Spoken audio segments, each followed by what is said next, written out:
অনেক বিষয়ে দ্বিমত থাকলেও কোনো কোনো গুরুত্বপূর্ণ পয়েন্টে কিন্তু ঐকমত্য হয়েছে। তার মধ্যে একটি হচ্ছে এক ব্যক্তি 10 বছরের বেশি প্রধানমন্ত্রী নয়, একমত সব দল। দর্শক, আজকে যদি একমত হয়ে থাকে তাহলে 30টা রাজনৈতিক দল একমত হয়েছে। একজন ব্যক্তি জীবনের সর্বোচ্চ 10 বছর প্রধানমন্ত্রীর পদে থাকতে পারবেন বলে একমত হয়েছে রাজনৈতিক দলগুলো। একই সঙ্গে তারা স্বাধীন পুলিশ কমিশন গঠনেও একমত হয়েছে। অধ্যাপক আলী রিয়াজ এই কথা বলছেন। দেখেন, এটাই দরকার। প্রধানমন্ত্রী অসীম ক্ষমতার অধিকারী না। প্রধানমন্ত্রী কেউ নির্বাচিত হলে সে যাতে বলতে না পারে যে আমার কোনো বিকল্প নেই। দেখেন, বারবার আপনারা অনেকেই বলবেন যে শুধু পিছনের কথা টানেন কেন? টানতে হয় কারণ এই দগদগে এখান থেকে অনেক কিছু শিক্ষার ব্যাপার আছে। মানে আগামী দিনে আপনার পথ চলতে গেলে, আপনার শাসন, গণতন্ত্র এই বিষয়গুলো বুঝতে গেলে আপনাকে টানতে হবে প্রতি পদে পদে যে বিগত সময় কি কি ভুল ছিল, ভুলের প্রেক্ষিতে কি কি সঠিক কাজ ছিল। যেমন শেখ হাসিনা 15 বছর কেন, আবার তো টার্ম শেষ হলো, 20 বছর থাকতো। মানে ওনার যদি হায়াত আরো থাকতো, উনি বলতো যে না, আমার আরো থাকার দরকার আছে। দল বলতো যে হ্যাঁ আপনি থাকেন, তার মন্ত্রী কেউ বলতো না যে না আপনার থাকা উচিত না। দেশে গণতন্ত্রের জন্য, আবার নেতৃত্বের বিকাশের জন্য এটা দরকার আছে বলতো? কেউ বলতো? শেখ হাসিনাকে বলার কারোর সাহস ছিল যে আপনি প্রধানমন্ত্রী হবেন না? না দর্শক, কারোরই সাহস ছিল না। সুতরাং আজকে যে 30টা রাজনৈতিক দল এই যে সিদ্ধান্ত নিল 10 বছরের বেশি কেউ প্রধানমন্ত্রী থাকতে পারবে না, এটা ঐতিহাসিক সিদ্ধান্ত। দেখেন, বিএনপি আওয়ামী লীগের যেই প্রতিযোগী দলকে, তার অন্যতম প্রতিদ্বন্দ্বী দল হচ্ছে বিএনপি। তো বিএনপির প্রধান আজকে তো সেও বলতে পারতো যে না, শেখ হাসিনা যদি 15 বছর থাকতে পারে, অন্তত আমাদের প্রধানও, দলীয় প্রধানও থাকতে পারবে, বলতে পারতো, কিন্তু বলেনি, মেনে নিয়েছে।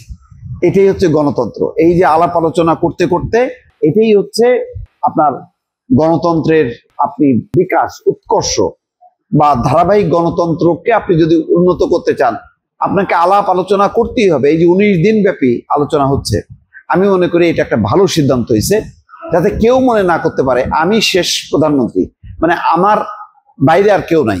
নো, কেউ কি চিন্তা করছিল যে ডক্টর ইউনূস আজকে মানে সরকারের প্রধান উপদেষ্টা, মানে কিন্তু উনি তো প্রধানমন্ত্রী এক অর্থে, এই পদে উনি আসবেন, এটা কি স্বাভাবিক? স্বাভাবিক না। কিন্তু রাজনৈতিক পরিস্থিতি তাকে এই পদে আনতে বাধ্য হয়েছে। যেমন আপনি বলবেন যে না, এটা তো কোনো সংবিধান সম্মত না, সংবিধান বহির্ভূত, অবৈধ। বলার কোনো কারণ নেই, কারণ আপনি যে শাসন ব্যবস্থাটা তৈরি করছিলেন সেটা হচ্ছে একটা অবৈধ শাসন ব্যবস্থা। আপনি এমন একটা ভোট ব্যবস্থা, এমন একটা প্রশাসনিক ব্যবস্থার মধ্যে ভোটটাকে নিয়ে গেছেন যে এখানে কোনো ক্ষমতার বদল হবে না। তা ক্ষমতার বদল হবে না মানে কি আপনি খুব নিয়মতান্ত্রিক, শাসনতান্ত্রিক হয়ে গেল? তা তো না, স্বৈরতান্ত্রিক হয়ে গেল।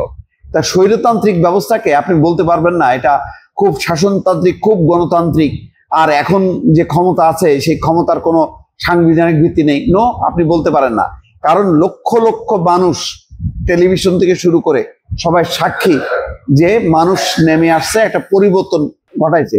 তো গণ অভ্যুত্থানের পরপরই তো কোনো নিয়মতান্ত্রিক কোনো শাসন থাকে না, এমনই হয়। যেমন অস্থায়ী বিচারপতি শাহাবুদ্দিন আহমেদ হয়েছিলেন, তেমনি তারপরে 5 বছর পর পর তত্ত্বাবধায়ক সরকার সংবিধানে তখন আনা হয়েছিল। এখন তো সেই অবস্থা করে দিয়ে যায়নি, এমন একটা ব্যবস্থা করছে যে ক্ষমতার কোনো পরিবর্তন হবে না।